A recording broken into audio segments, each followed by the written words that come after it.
మిత్రమా, ఒక చిన్న మాట చెప్పనా? ఉన్నాడైతే ఒక లెక్క, లేనోడైతే మరొక లెక్క.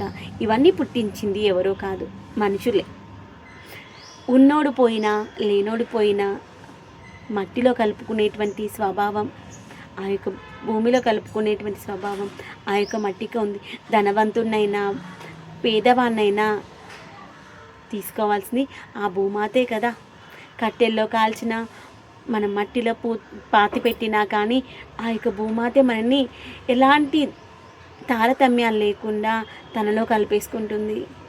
కానీ కడుపున పుట్టినటువంటి ఇద్దరు పిల్లలని కూడా ఒకే రకంగా లేని తల్లిదండ్రులను ఏమనాలి? నీవు కనేటప్పుడు డబ్బున్నోడిని ఒక రకంగా, డబ్బు లేనోడిని ఒక రకంగా, అందంగా ఉన్నోడిని ఒక రకంగా, వికారంగా ఉన్నాను ఇంకొక రకంగా, చదువు ఉన్నోడిని ఒక రకంగా, చదువు లేనోడిని ఒక రకంగా చూస్తాను అని అనుకుని కంటారా? లేదా పిల్లలు పుట్టిన తర్వాత ఆ తేడా చూపిస్తారా?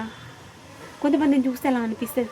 పెద్దోడిని నల్లోడు అంటారు, చిన్నోడిని తెల్లోడు అంటారు, డబ్బున్నోడు అంటారు, లేనోడి వీడికి ఏమీ లేదు అంటారు, వాడికి 4 ఇండ్లు ఉంటాయి అంటారు, వీడికి ఏమీ లేదు, రోడ్డు పైన అడుక్క తింటున్నాడు అంటారు. అది వాళ్ళ తలరాత. అంతేగాని నువ్వు వాళ్ళని ఎందుకు అలా సూటిపోటి మాటలు అంటున్నావు?